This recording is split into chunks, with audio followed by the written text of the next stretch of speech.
de una maestría en gestión de servicios de salud de la Universidad César Vallejo, un diplomado en docencia universitaria de la Universidad Nacional de Educación Enrique Guzmán y Valle, un diplomado en soporte nutricional de enfermedades no transmisibles en la Universidad María Auxiliadora, además de un diplomado en auditoría en salud. Adelante, doctor Ernesto, por favor.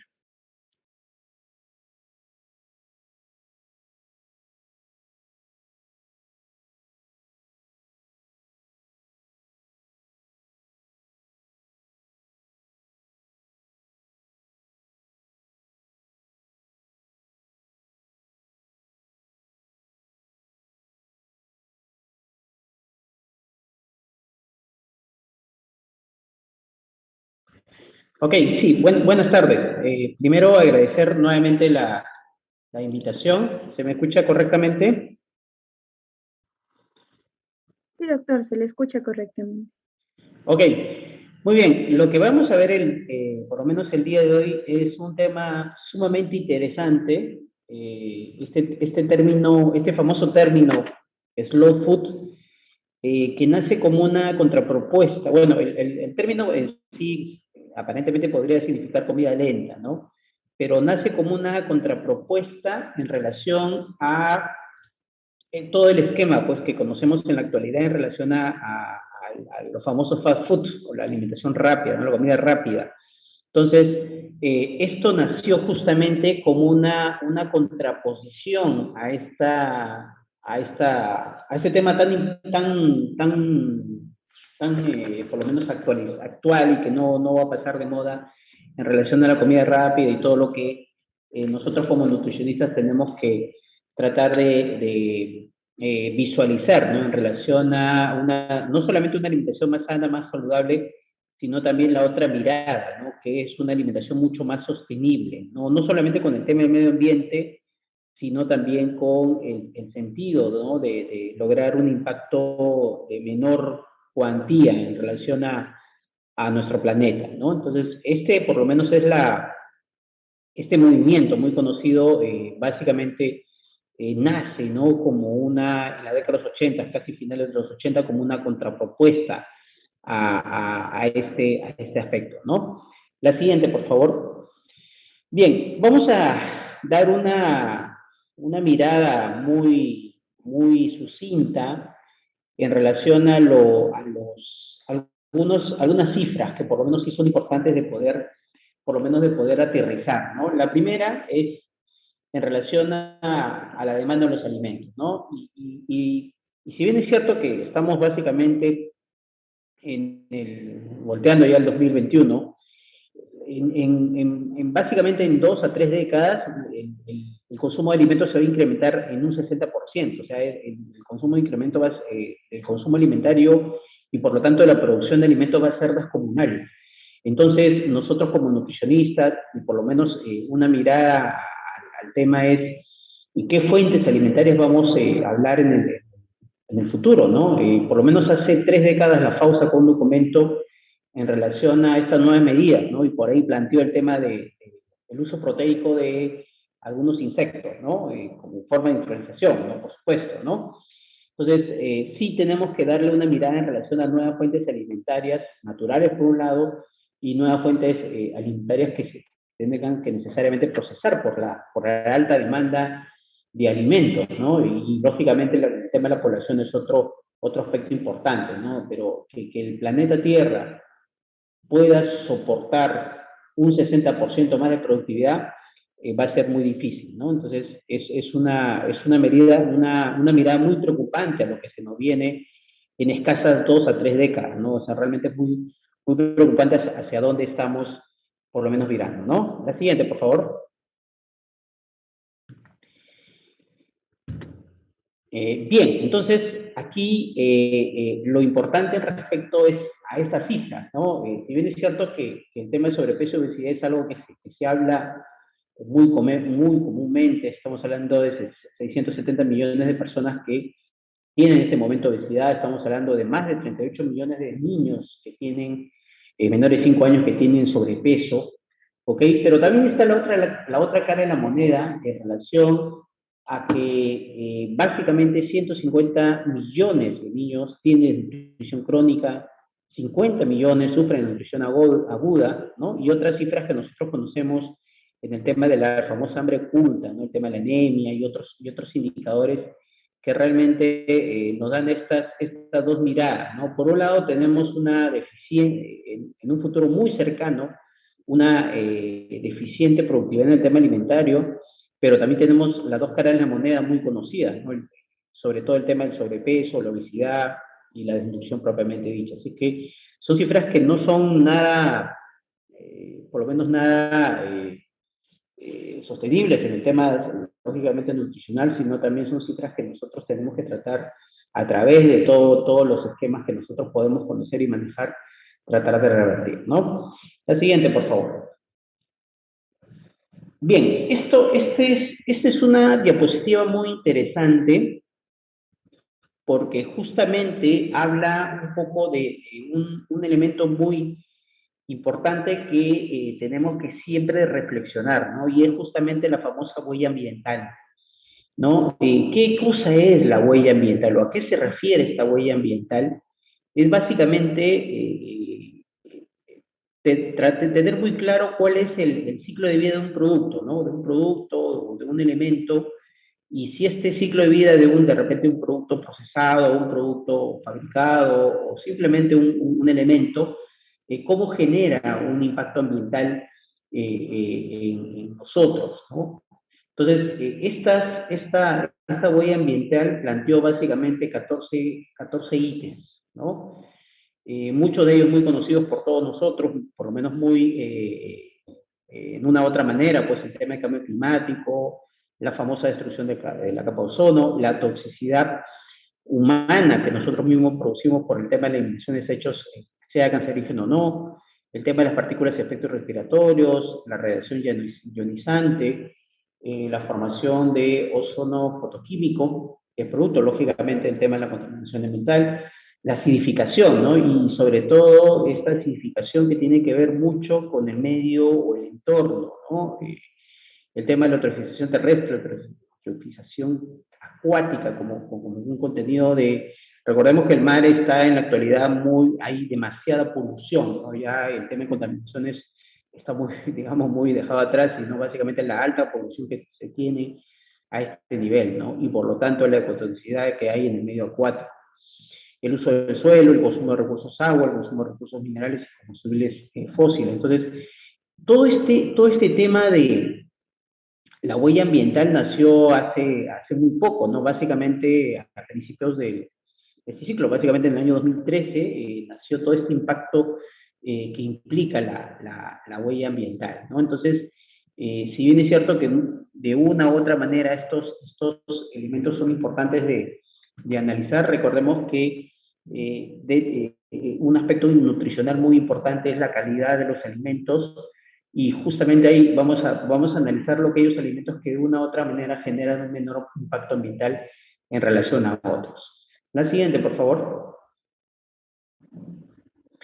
El otro esquema interesante es el tema de la famosa huella ecológica, ¿no? Y cuando hablamos de la huella ecológica, nos estamos refiriendo básicamente hasta qué punto nuestro planeta, ¿no? Nuestro planeta, una determinada región, un determinado continente, es capaz de soportar o por lo menos generar un recambio, ¿no? De manera natural en relación al uso de las tierras de cultivo, las tierras de pastoreo, el área de pesca, los bosques, la tierra de captura de carbono, la tierra construida. O sea, en otras palabras, ¿cuál es esta posibilidad que tiene el planeta de autorregenerarse o generar un poquito el tema de soportar todos estos cambios en relación a la contaminación que nosotros tenemos, ¿no? Entonces, el tema de la huella ecológica es otro indicador bastante importante, ¿no? Ojo que este componente de la huella ecológica es parte integral de la huella ambiental, ¿no? Eso sí es importante recalcar, porque a veces se lo toma como algo muy distinta, ¿no? Y si bien es cierto que la huella ecológica es parte de, de esta huella ambiental. Recordemos que también la huella ecológica está muy relacionada con el tema de la huella de carbono y la huella hídrica, ¿no? Que también es algo, por lo menos, muy importante de remarcar. La siguiente, por favor. Bien, aquí podemos nosotros apreciar muy claramente que por lo menos en el planeta, aproximadamente desde la década de los 80, ¿no? Específicamente 1981 aparentemente, nuestro planeta tenía una huella ecológica más o menos adecuada, ¿no? Pero después del año 81 hacia adelante, por la década de los 80 hacia adelante, la biocapacidad mundial de regeneración, lógicamente, había sido ampliamente superada. Estamos en el año 2021, finalizando el 2021, y esto ha sido superado muy, muy ampliamente con creces.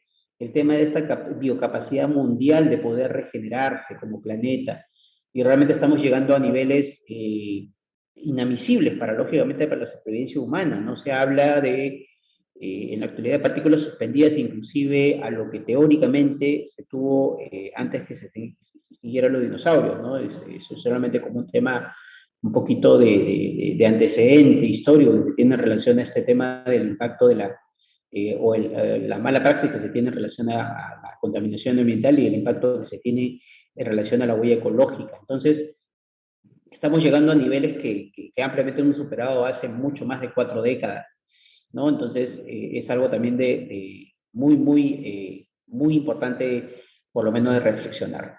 La siguiente, por favor. ¿Cómo estamos, no, en relación a la huella ecológica en nuestro país? Y acá es importante remarcar, acuérdense muy bien de esta diapositiva, porque de una u otra manera es un aliento a lo que todavía podemos hacer como país en relación a ello, ¿no? Nosotros, en nuestro país, en el año 2018, y no es mucho tiempo, o sea, cuando hablamos de impacto, 3 añitos es relativamente manejable, ¿no? Lógicamente, todo este tema ha sido, es un producto de miles de años, no de un día, 2 días o 1 año, 2 años, ¿no? Es un producto de miles de años para llegar a estos niveles. En nuestro país, si hablamos específicamente de la huella ecológica, nosotros tenemos una capacidad de regeneración por lo menos razonable hasta el año 2018.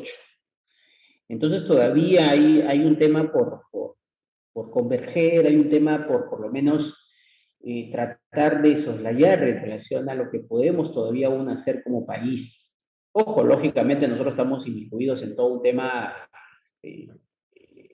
mundial, ¿no? Lógicamente lo que nosotros hagamos como país implícitamente, lógicamente, no va a funcionar si las demás regiones o países aledaños, pues lógicamente tengan que avanzar. Pero por lo menos es importante remarcar y acordarse de este nivel, porque todavía podemos hacer muchas cosas en relación a cómo tratar de generar un poquito el tema de esta disminución de la huella ecológica. Nosotros recordemos que no solamente tenemos una alta biodiversidad, sino también tenemos una alta región, por lo menos en nuestro país, como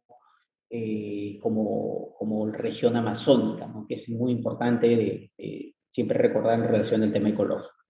La siguiente, por favor. Ahora, y lo importante que nosotros por lo menos debemos tratar, solamente he seleccionado el tema de las carnes, ¿no? Y frutas y verduras para que básicamente sea muy gráfico. Siempre se nos pregunta, ¿no? Por ahí de repente, ¿cuánto me cuesta 1 kilogramo de carne desde el punto de vista ambiental, ¿no? 1 solo kilogramo de carne, ¿no? Y esta es una medida básicamente muy particularizada con el tema del agua, ¿no? Para yo poder producir solamente 1 kilogramo de carne, requiero mucho más de 15.000 litros de agua, ¿no? Entonces estamos hablando de un impacto ambiental sumamente enorme, ¿no? No estamos hablando del forraje, el alimento, sino simplemente este indicador que tiene que ver con el agua, ¿no?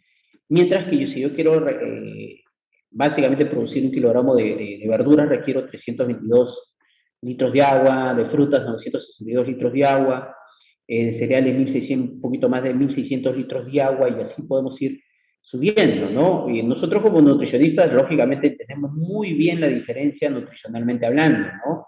Y eso que tenemos que ser muy finos en decir esto, ¿no? Porque De repente una persona puede entender que no debemos consumir carne por el impacto ambiental, pero sí debemos ser muy finos en el tema de que tenemos que propiciar no solamente el tema del consumo de frutas y verduras por un lado, sino tratar de darle una mejor mirada a otros grupos alimentarios que sabemos nosotros que bien, lógicamente, bien distribuidos y por lo menos con una combinación, una combinación adecuada, pueden lograr un perfecto balance nutricional y un perfecto, lógicamente, sport aminocídico, ¿no? Entonces, es solamente es un tema de reflexión, porque lógicamente cada uno de estos alimentos van a generar un impacto ambiental propiamente dicho. Dicho sea paso, dentro de los restos básicamente del producto agropecuario y básicamente del ganado vacuno, es también uno de los altos indicadores en el tema del impacto ambiental que se genera en relación a esta huella, esta famosa huella ecológica.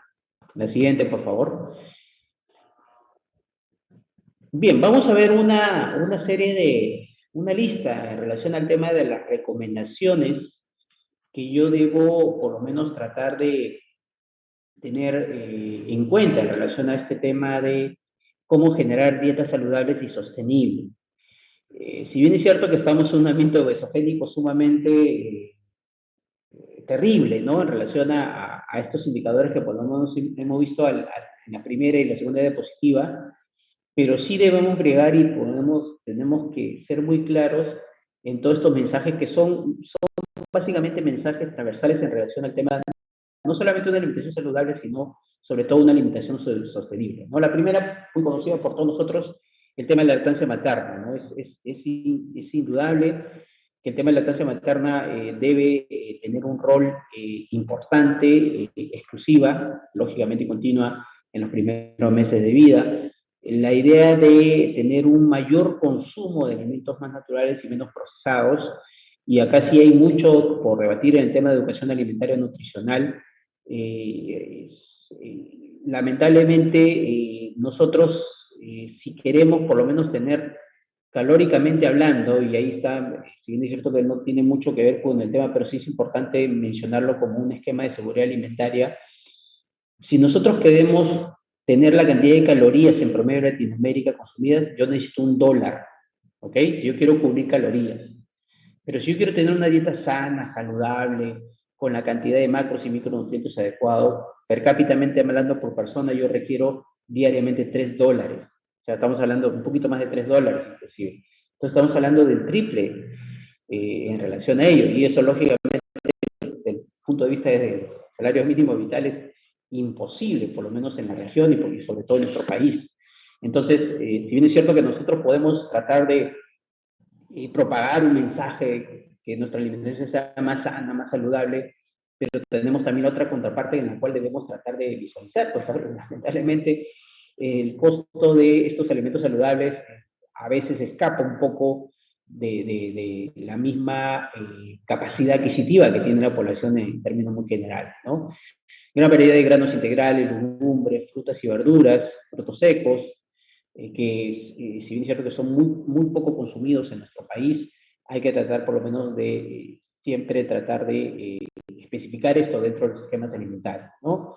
Cantidades moderadas de huevo, lácteos, pescados, lácteos descremados, por supuesto, aves, pequeñas cantidades de carnes rojas y lógicamente eliminar todos los procesados, agua segura para beber, cocinar y otras actividades diarias.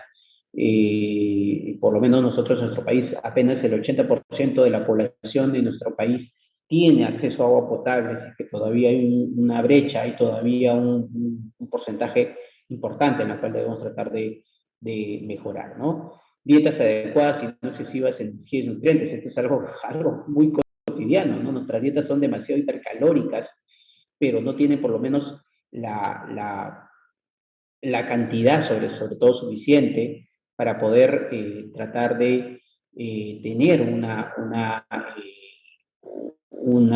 dieta en la cual tenga el balance adecuado en el tema de nutrientes. La siguiente, por favor. Bien, el otro esquema está el tema de dietas saludables como un esquema de prevención, ¿no? Y si bien es cierto que el tema de prevención en relación al tema de enfermedades crónicas son transmisibles, es algo que en la cual tenemos que luchar, inclusive en una presentación del día de ayer mencioné claramente que prácticamente el 90% de las enfermedades crónicas transmisibles se deben básicamente al tema de la alimentación, ¿no? No exclusivamente, pero básicamente tiene mucho que ver el tema nutricional, alimentos inocuos, libres de patógenos, toxinas, mantener el tema de los gases de efecto invernadero dentro de los límites, y ahí tiene mucho que ver el tema del uso del agua, ¿no? Y justamente la diapositiva que me precedió es cuántos litros de agua yo consumo para producir un determinado alimento. Las tierras agrícolas, lamentablemente, por lo menos en nuestro país hay mucho por avanzar en el tema de, no existe, por lo menos en nuestro país, una adecuada política agraria, una política agrícola, una adecuada en manejo de tierra, ¿no? Y lógicamente todo lo que corresponde a ello, nitrógeno, fósforo y el tema del manejo adecuado de agrotóxicos. Y preservar la biodiversidad, cultivos, ganado, bosques, el tema de toda nuestra riqueza marítima, ¿no? Y pesca y caza excesiva, ¿no? La siguiente, por favor. El otro tema importante es que recordemos que nosotros, por lo menos en nuestro país, tenemos un ganado vacuno, un ganado avícola, y hay que ser muy, por lo menos muy finos en tratar de visualizar cuál es el uso de estos antibióticos y hormonas en la producción de alimentos, minimizar el uso de plástico. Recientemente ya está prohibido, por lo menos, el uso de envases descartables para alimentos que lógicamente no cumplan con las especificaciones técnicas, reducir la pérdida y desperdicio de alimentos. Esto es lo que vamos a ver dentro a continuación, y se van a dar con muchas sorpresas que a veces no son tan gratas. Respetar, por supuesto, las tradiciones culinarias locales, los patrones de consumo y valorar la cadena de alimentación, ¿no? Recordemos que en nuestro país no existe, por lo menos, lo que se llama proximidad cero o kilómetro cero, en la cual veamos de dónde básicamente proviene el alimento de una manera más adecuada, ¿no? Con la idea de favorecer las cadenas productivas. Son muy contados en nuestro país los alimentos que tienen una verdadera cadena productiva. ¿Qué significa una verdadera cadena productiva? Que este alimento llegue directamente al consumidor sin la menor cantidad de intermediarios factibles o posibles, ¿no? Y son muy pocos los productos que tienen estas cadenas productivas, ¿no? Son contaditos, básicamente son los alimentos de producción o de exportación, ¿no? Café, cacao, hay una serie de alimentos que son siempre utilizados a nivel del mercado extranjero. La siguiente. Bien, esto sí es importante, y acá vamos a por lo menos aterrizar varias medidas en relación al tema del desperdicio de alimentos. Lamentablemente, en términos generales, la tercera parte de lo que se produce, ¿no? Y la tercera parte de lo que se produce es bastante, desde el punto de vista nutricional, desde el punto de vista de consumo, desde el punto de vista de producción, desde el punto de vista de todo lo que se tiene que invertir para esto. Lamentablemente, la tercera parte, indirectamente o directamente, la tercera parte, conscientemente o inconscientemente, todos los alimentos simplemente se desperdician. Y estamos hablando anualmente de más de 1.000 millones de toneladas de alimentos, ¿no? Y es muy similar el porcentaje de desperdicio, sea en países desarrollados como países en desarrollo. Prácticamente están son muy similares, el 10% en países en desarrollo, desarrollados, y 44% en países en desarrollo. Entonces, realmente aquí estamos hablando de un nivel de desperdicio de alimentos bastante enorme, ¿no? Básicamente este desperdicio, desde el punto de vista calórico, representa prácticamente 1.500 calorías, ¿no? En América del Norte y Oceanía, donde se desperdicia relativamente un poco más de alimentos, está realizada básicamente por los consumidores. O sea, ahí hay un tema de conciencia, no solo ambiental, sino una conciencia con el consumo alimentario que se tiene que tener.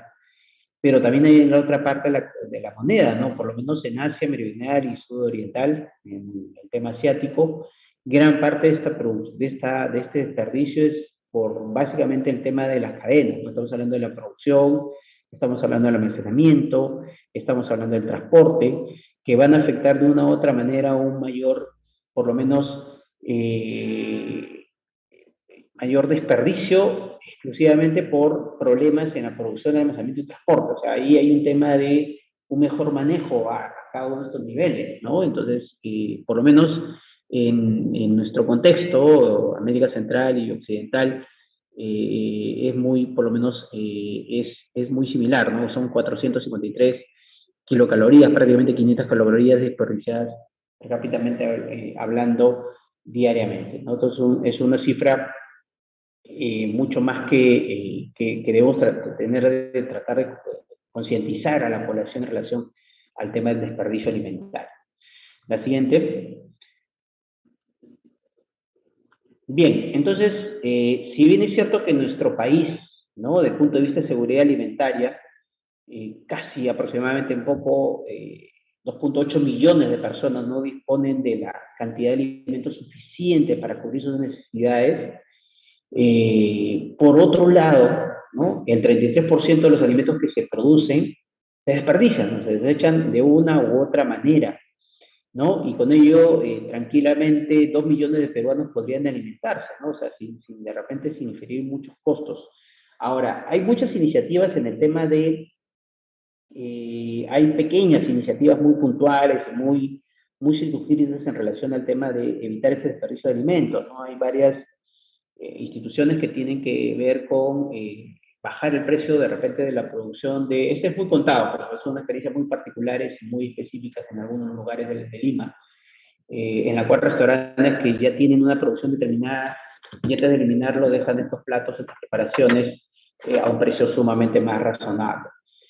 Por otro lado, hay otras iniciativas a nivel de la Municipalidad de Lima en la cual los grandes mercados de abastos, antes de eliminar estos alimentos, pues lógicamente lo proporcionan a las famosas ollas comunales, ¿no? En nuestro país tenemos aproximadamente, perdón, en Lima, aproximadamente tenemos algo de 4.000 ollas comunales. Entonces, es interesante estas medidas en la cual, de una u otra manera, se amenguó un poco el tema de evitar ese desperdicio de alimentos.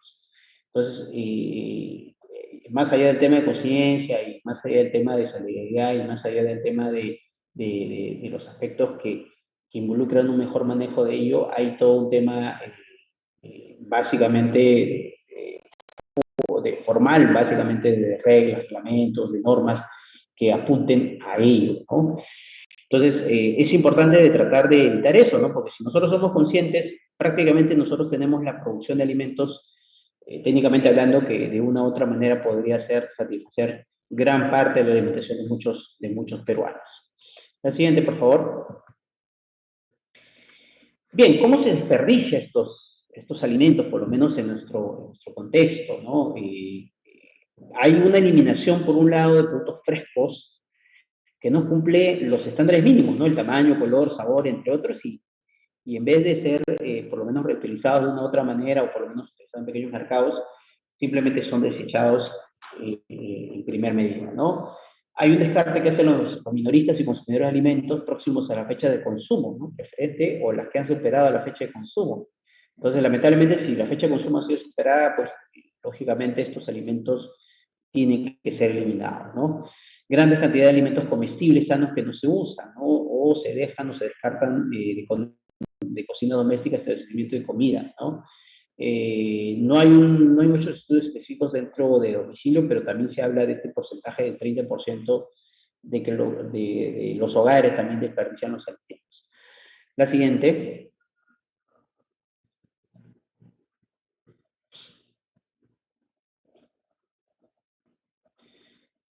La siguiente, por favor. Bien, ¿cuáles son estos alimentos que son mayor o menormente desperdiciados, ¿no? Y hay dos grandes grupos de alimentos que representan ese mayor desperdicio, ¿no? Prácticamente más del 45% de la pérdida está en raíces y tubérculos, por un lado, y por otro lado hay un 45% de pérdida entre frutas y hortalizas. Nuestro consumo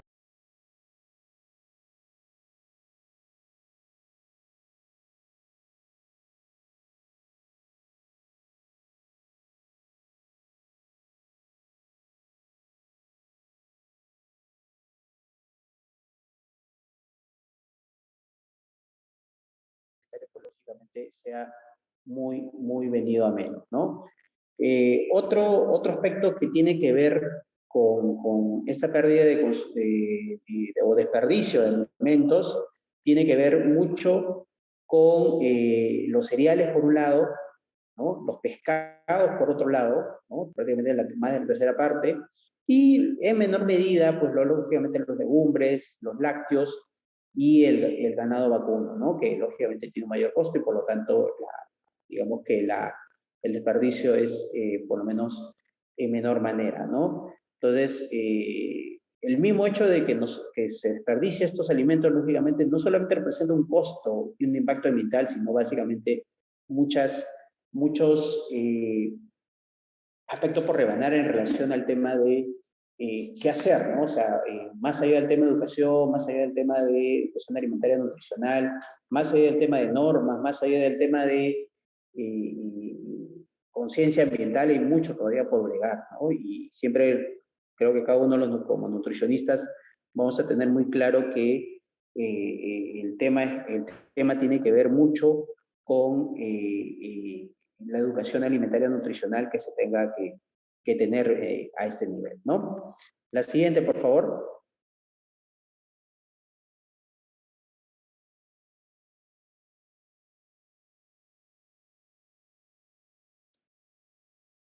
Bien, vamos a hablar ahora justamente de la parte final de la ponencia y es en relación de este famoso movimiento Slow Food, ¿no? ¿Cómo nació básicamente este movimiento, ¿no? Casi a finales de la década de los 80, esto fue específicamente en Italia, ¿no? El famosísimo y conocidísimo Carlo Petrini, ¿no? Específicamente a finales de la década de los 80, lanzó una manifestación contra una famosa cadena fast food, una famosísima cadena fast food que se iba a instaurar en Roma, y ese fue el punto de partida de contraposición, no específicamente contraposición contra la cadena de famosos fast food, sino básicamente de tener como manifiesta específicamente mucho Carlos Petrini, la idea de los fast food es básicamente de uniformizar la alimentación, ¿no? Que la alimentación sea muy similar en cualquier lugar del planeta Tierra. ¿Qué significa ello? ¿No? Que yo me vaya a cualquier lugar y coma una hamburguesa, ¿no? Y que esta hamburguesa tenga básicamente casi el mismo sabor en cualquier lugar del mundo.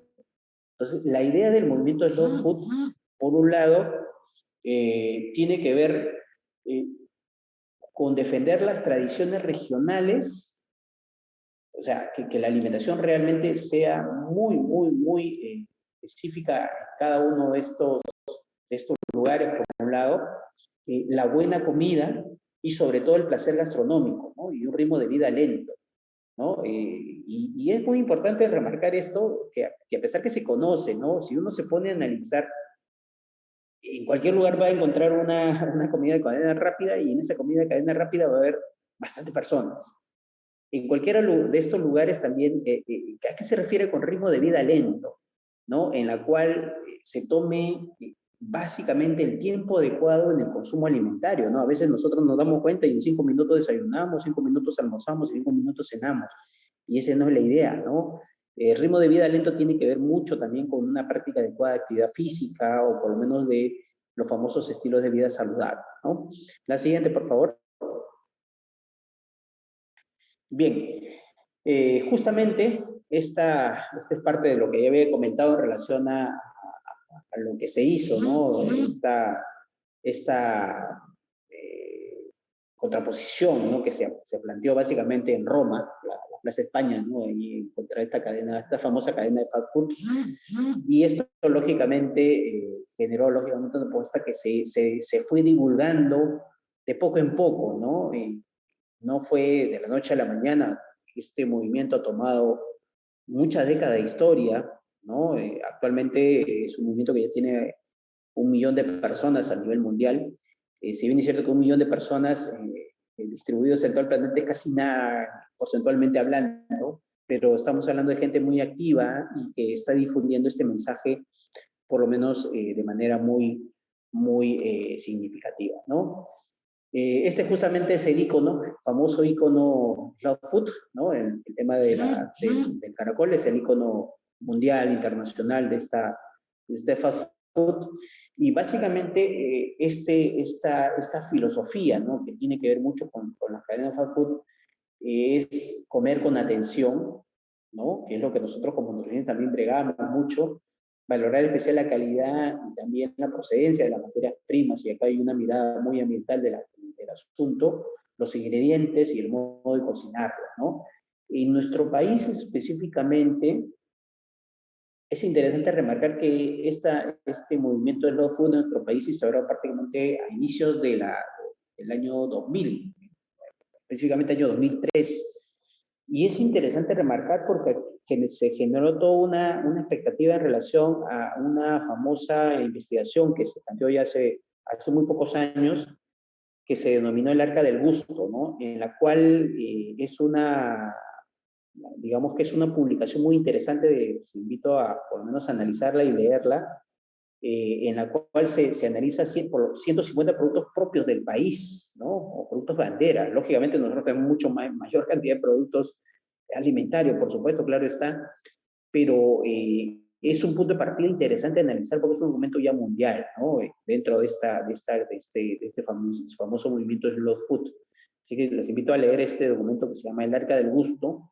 Es interesante ver cada uno remarcar no solamente el aspecto nutricional, el aspecto del gusto, sino básicamente el aspecto que genera un menor impacto ambiental en la producción de estos alimentos. La siguiente, por favor.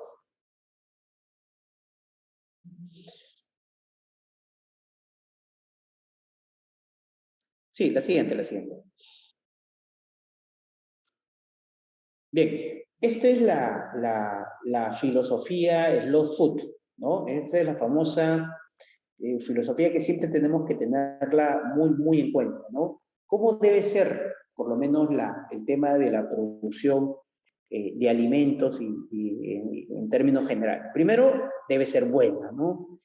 ¿Y qué significa buena? Que básicamente debe obedecer a los alimentos de la temporada, ¿no? Justamente aprovechar la temporada de cada alimento porque esta temporada que es adecuada, no solamente en precio, es adecuada desde el punto de vista nutricional. Y también, lógicamente, satisface el tema de las características organolépticas dentro de cada uno de estos alimentos en cada una de las localidades. Debe ser limpia, ¿no? Y aquí cuando hablamos de limpia, básicamente nos estamos refiriendo al tema medioambiental. Acá se habla un poquito del bienestar animal, ¿no?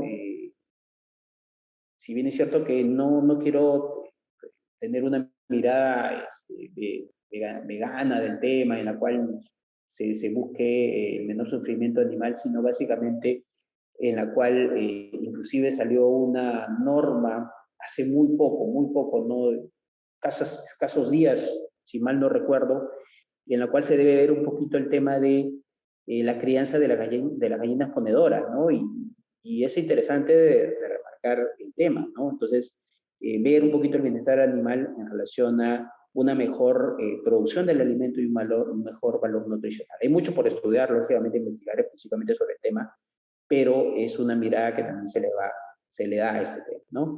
Una alimentación justa, ¿no? El tema de precios accesibles para los consumidores, y ahí hay que ver mucho en el tema de las cadenas productivas, que son muy pocas, por lo menos en nuestro país, para muy pocos alimentos, y las condiciones justas de pago para los pequeños productores, por supuesto, ¿no?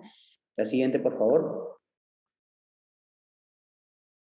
Bueno, aquí definitivamente aprovecharlo, por supuesto, el producto de temporada, no solamente por el tema del costo, no solamente por el tema de un mejor valor nutricional, sino básicamente porque estos alimentos tienen un mejor sabor, una mejor textura y lógicamente se encuentran en el momento óptimo de maduración y por lo tanto de un consumo mucho más adecuado.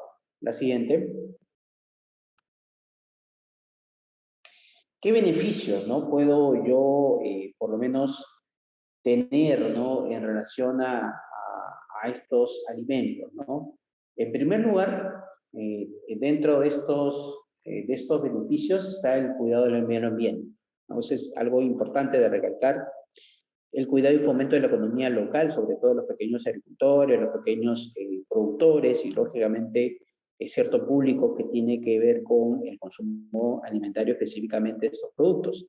Y, por supuesto, el cuidado de la economía personal, que es parte, lógicamente, de la filosofía que tiene este famoso movimiento Slow Food. La siguiente, por favor. ¿Qué beneficios podría tener una mirada de alimentos que tengan estas características básicas, ¿no? Primero, es que son más ecológicos y más saludables, en primer lugar, ¿no? Y aquí vamos a hablar un poquito del tema de lo biológico y lo orgánico, muy brevemente, por supuesto, pero siempre debemos tratar de indagar el tema de que estos alimentos, estos productos tengan una menor carga de productos químicos y por lo tanto que sean mucho más saludables para nuestro organismo, por un lado. Si bien es cierto que hay muchas investigaciones en relación a ello, pero sí, lamentablemente, el tema del impacto ambiental es tal que este uso de insumos dentro de los alimentos solamente se pierden, digamos, en la maraña de efectos que tiene más la contaminación ambiental que el uso exclusivo de ciertos elementos en los alimentos, ¿no? La siguiente. Son más nutritivos, ¿no? Y aquí sí es importante de tener que, si utilizamos estos alimentos, que son no solamente son más sanos son más propicios de consumo, implican que tienen una mejor carga nutricional, ¿no? Además, cada temporada ofrece alimentos más adecuados para que nuestro organismo afronte el clima de cada estación. Recordemos que la naturaleza es muy sabia en lo que nos proporciona y nos brinda en relación a los diversos alimentos que nosotros tenemos en cada localidad. La siguiente. Bien, ¿qué recomendaciones, ¿no? debemos tener en relación a un mejor consumo de este tipo de alimentos que tengan estas características en función de la filosofía Slow Food? Primero, buscar un calendario de alimentos de temporada, según los meses del año, que nos sirva de referencia, revisar en nuestro mercado local, por supuesto, ¿no? Tener en cuenta, si bien es cierto que el Ministerio de Agricultura, el MINAC, tiene una página en la cual fomenta un poquito el consumo de alimentos de estación, a veces no la revisamos. En algún momento, hasta hace algunos años atrás, el SENAN tenía el tema de la mejor compra, y la cual nos recomendaba no solamente alimentos desde el punto de vista nutricional, sino básicamente el tema del costo. Así que hay que aprovechar un poquito de fomentar un tema de calendario de alimentos de acuerdo a la temporada y que básicamente fomenten un mayor consumo de alimentos más idóneos, básicamente para la comunidad y para nuestro país. La siguiente. Bien, esta diapositiva es interesante porque a veces nosotros como nutrición escuchamos, ¿no? Esto es un alimento ecológico, esto es un alimento bio, es un alimento orgánico. Y si bien es cierto que son palabras que son utilizadas cotidianamente como muy similares, hay aspectos que sí debemos tener muy claros, ¿no? No son sinónimos, por supuesto, ¿no? Sino que son elementos muy relacionados, pero cada uno dista de una u otra manera, ¿no? En nuestro país, por lo menos, este mercado todavía hay mucho por explotar y por lo menos mucho por debatir en relación a este tipo a estos conceptos, ¿no? Que involucran un proceso de fabricación.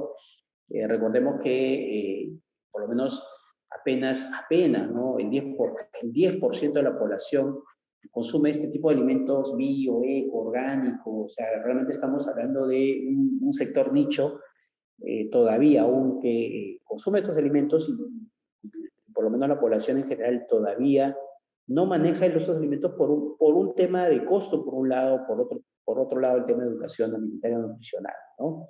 La siguiente. Entonces, estos conceptos, ¿no? de bio, eco, orgánico, también natural, que es un término muy general también, no están regulados en todos los países, ¿no? Por lo menos en Europa, que todavía tiene, por lo menos no lleva algún trecho mayor en el tema de la normatividad. Cualquier empresa, ¿no? que produzca estos alimentos puede ponerse en etiquetado cualquiera de estas tres palabras, ¿no? Entonces, ¿cómo diferenciarlos, no? O sea, ¿cómo darse cuenta cuál es cuál, ¿no? Y hay certificados que pueden identificarse en envases, paquetes, frascos donde se venden estos productos. Si vemos esas etiquetas, podemos confiar en el artículo en cuestión, ¿no? La siguiente. Bien, ¿qué cosa es un alimento bio, no? ¿Qué cosa es, a qué se refiere? Básicamente un alimento bio es un alimento o un producto, por supuesto, que no ha sido manipulado genéticamente. Si bien es cierto que la norma establece, en nuestro país establece muy claramente que no debemos cultivar productos transgénicos o alimentos transgénicos, es por lo menos muy clara nuestra norma hasta la actualidad. Por lo tanto, de una u otra manera, gran parte de nuestro consumo alimentario estaría catalogado dentro de los alimentos bio, ¿no?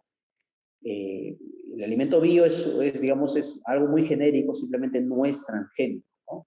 ¿Y esto por qué? Porque sabemos que a nivel internacional, por lo menos en Latinoamérica, gran parte del maíz y la soya transgénica está dada por campos de cultivo en Brasil en primer lugar y en Argentina en segundo lugar, y por lo menos a nivel mundial, indudablemente Estados Unidos es el mayor productor de maíz y soya transgénica en el mundo. Entonces, es por ello que está este famoso término bio, orgánico, ¿no? Que de una u otra manera es relativamente mucho más conocido, y es aquel alimento o aquel producto que no se ha utilizado ninguna sustancia química, ¿no? En el proceso de producción.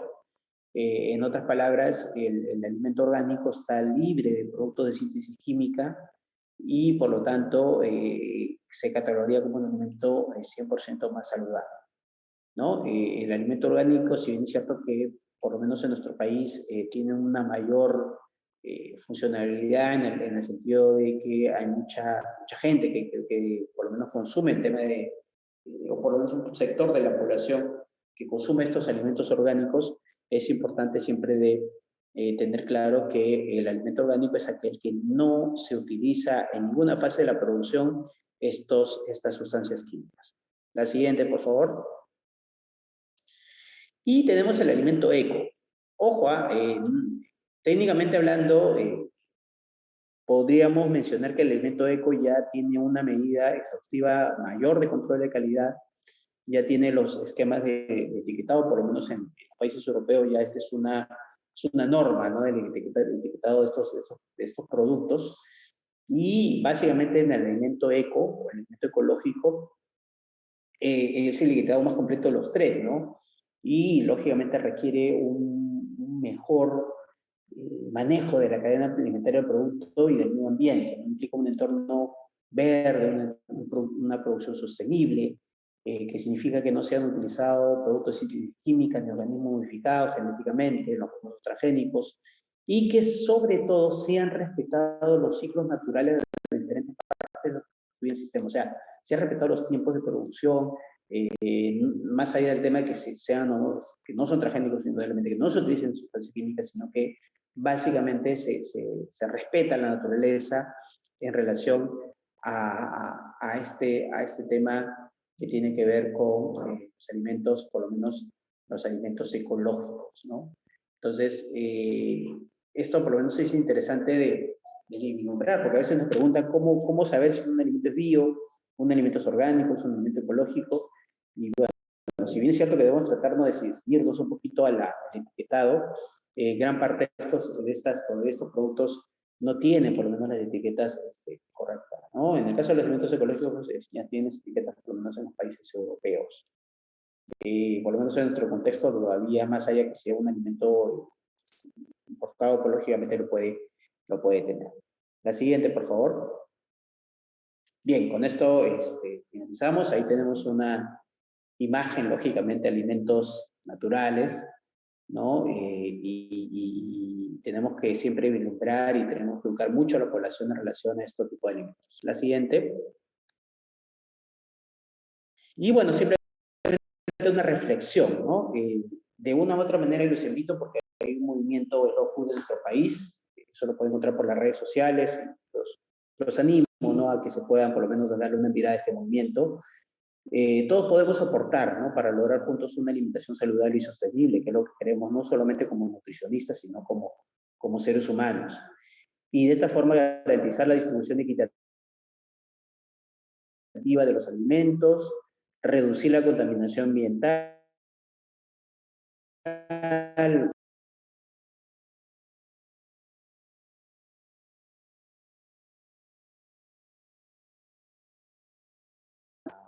lo que se nos viene en relación a una sobreproducción o sobreexplotación de los recursos en el tema alimentario, ¿no? Y, por supuesto, prevenir enfermedades crónicas, ¿no? Asociadas a esta temática, ¿no?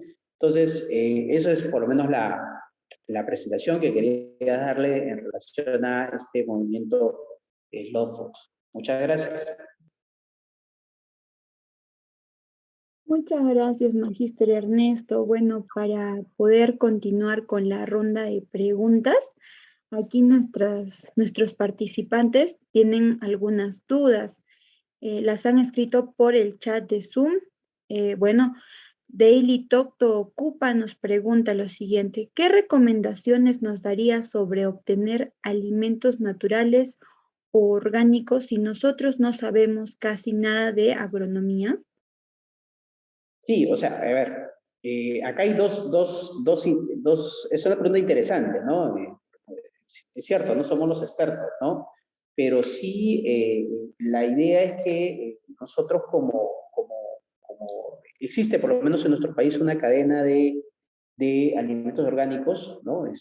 Muy especializados, sobre todo en Lima. En provincias todavía esto no es no es que sea muy difundido, pero no es muy consumido. Entonces, por lo menos es muy específico o es muy un mercado nicho el tema de los productos orgánicos. Las recomendaciones varían básicamente, primero, que la población tenga muy claro que hay que utilizar los alimentos de la estación, ¿no? Si nosotros utilizamos los alimentos de la estación, lógicamente no va a representar un peligro en un mayor uso de elementos tóxicos, ¿no? Otra cosa muy interesante es el tema de desinfección de frutas y verduras, ¿no? Tenemos que dejar muy claro como nutricionistas una adecuada desinfección de frutas y verduras, ¿no? El famoso uso, pues, de la famosa lejía, ¿no? En términos más categóricos, ¿no? Las famosas cucharaditas en un litro de agua, ¿no? Para poder desinfectar las frutas y verduras y tratar de mejorar un poquito el consumo de alimentos que lógicamente tengan contacto. Estamos hablando de la cáscara, en otras palabras, para poder tener una mejor, por lo menos, de consumo de alimentos naturales. Ahora, específicamente en el tema de la pregunta de los productos orgánicos, definitivamente el costo es casi el doble de un alimento convencional, sí que es importante ahí de remarcarlo, ¿no? Muy bien. La siguiente pregunta dice así, viene de parte de Gloria Martínez. ¿Quién da la certificación para los alimentos bio, eco y orgánico? ¿Se da a nivel nacional e internacional? Lo que pasa es que dentro de la normativa nacional todavía hay mucho que especificar, ¿no? Sí, si tú analizas las normas peruanas, sí existe que es un alimento bio, eco, orgánico, pero lamentablemente no hay un reglamento de ley de estas cosas, ¿no? Entonces, gran parte de estos productos están muy bien normados, por lo menos en Europa, sí viene ya con el sello de que esto es un alimento bio, esto es un alimento ecológico, es un alimento orgánico, ya tienen los sellos correspondientes. Y lamentablemente todavía en nuestro país, dentro del punto de vista normativo, todavía estamos con alguna falencia, ¿no? Lamentablemente esto es a nivel internacional y no a nivel nacional, no porque no existe la iniciativa, sino que todavía hay que reglamentar muy bien y delimitar muy bien estos aspectos, quién lo va a dar, ¿no? Definitivamente tendría que darlo la SENASA, ¿no? Pero todavía SENASA no tiene algunas herramientas para poder especificar algunos de estos aspectos, ¿no? Así que todavía estamos, a pesar de lo que se maneja y se conoce, todavía estamos en pañales en este aspecto, ¿no? Muchas gracias, doctor. Seguidamente, Antonio Castillo nos pregunta, ¿se ha observado una tendencia al veganismo? ¿Usted cree que estos alimentos bioorgánicos y eco podrán cubrir la demanda de esta creciente tendencia? A ver, si hablamos específicamente del veganismo, el veganismo tiene una mirada básicamente de generar el menor impacto ambiental, por un lado, y por otro lado, tiene la tendencia de generar el menor sufrimiento animal, ¿no? Es por eso que el veganismo pues no consume absolutamente nada, no consume ni utiliza nada de que tenga que ver con el tema de los animales, ¿no? Entonces, sí es interesante observar que por lo menos sí, por un lado, estos alimentos sí podrían cubrir la tendencia al veganismo, pero a un veganismo clásico, ¿no? Porque se está tendiendo, lamentablemente, así como existen los alimentos fast food o los alimentos ultraprocesados, y ojo, estoy hablando muy claramente, si existen los alimentos ultraprocesados y la población está muy arraigada a eso, también existe algo muy similar en el tema de productos para veganos, ¿no? Y si uno ve la etiqueta de un producto para vegano, dista mucho de un alimento saludable, ¿no? Entonces, hay que tomarlo con pinza. Entonces, la idea es, seas vegano, no seas vegano, sea vegetariano, no sea vegetariano, tratar de siempre indagar en una alimentación más sana y saludable, ¿no? Pero sí es interesante la pregunta porque de una u otra manera estos alimentos, este grupo de alimentos, sobre todo los alimentos ecológicos, están mucho más relacionados con esta tendencia del veganismo. Muy bien, continuamos con la siguiente pregunta. Gladys Daniela Coila nos pregunta lo siguiente: ¿qué recomendaciones se daría para elegir alimentos orgánicos saludables para la población que son de bajos recursos, como la zona rural? Ellos utilizan insecticidas para la cosecha de sus alimentos. Muy interesante la pregunta porque miren, nosotros somos un país que produce una diversidad de alimentos y de una u otra manera existe una cadena productiva para alimentos orgánicos, pero muy específico, muy contadito, ¿no? Por ahí puedo mencionar el café, el cacao, ¿no? En la cual no utilizan nada de estos insumos o estos elementos químicos. Y son alimentos que podemos de una u otra manera consumirlos, lógicamente no con la cotidianidad, por lo menos muy cotidianamente, pero por lo menos podemos consumirlo. Entonces, acá hay hasta tres cosas que debemos analizar. La primera, que la población tenga una adecuada educación alimentaria. ¿Qué cosa quiere decir eso? Que tenga una tendencia mayor al consumo de frutas y verduras al natural. La segunda es que haya una mejor normativa en relación a esto, ¿no? O sea, todavía estamos muy lejos de las normativas ideales en relación a los productos ni siquiera saludables. O sea, imagínate los alimentos orgánicos, bioecológicos, imaginemos eso. Y la tercera y más importante aún es el tema de generar reales cadenas productivas en el país. No existe en el país, y esto siempre lo menciono en cada momento, no existe en el país una real política agrícola, agropecuaria, como quiera llamarse. No existe realmente en el país una verdadera cadena productiva. ¿Qué cosa? Y lo vuelvo a incidir. ¿Qué cosa es cadena productiva? Que el producto, el alimento, llegue al consumidor con la menor cantidad de intermediarios posibles, ¿no? Entonces, si hacemos eso, muchas de estas cosas que estamos hablando en la actualidad se caerían o por lo menos se mejorarían enormemente, ¿no? Recordemos que tenemos poblaciones de bajos recursos que tú le dices frutas y verduras, te van a decir que no, porque ni siquiera la producen, ni siquiera por lo menos la consumen por diversas razones, más allá del tema de hábitos alimentarios, ¿no? Entonces, hablé hace un minuto del tema de cómo podemos hacer para que la población tenga una alimentación saludable si la canasta mínima, la canasta básica de alimentos está pues ni siquiera en la tercera parte de lo que debería estar, ¿no? Desde el punto de vista adquisitivo. Entonces, es un tema bastante amplio de conversarlo, y esto lógicamente va mucho más allá de una simple sesión de nutrición.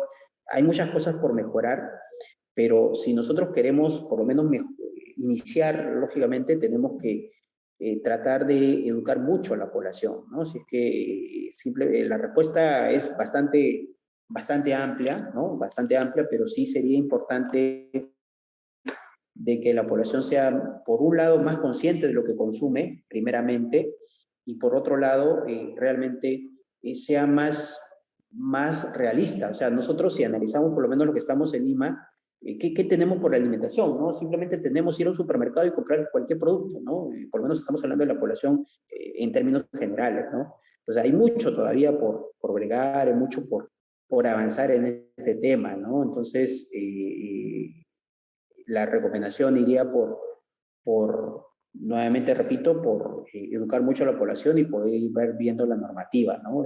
Hay muchas normas, ya tenemos una ley de nutrición, ya tenemos una ley de alimentación saludable, ya tenemos nuestras guías alimentarias. Hemos avanzado, lógicamente, significativamente, pero todavía hay mucho por avanzar, ¿no? Así que es una reflexión que lo dejo a todos ustedes. Muchas gracias. Así es. Muchísimas gracias, Magíster Ernesto Benigno Juan Guapaya Espejo, por su excelente participación, tanto del día de hoy como del día de ayer.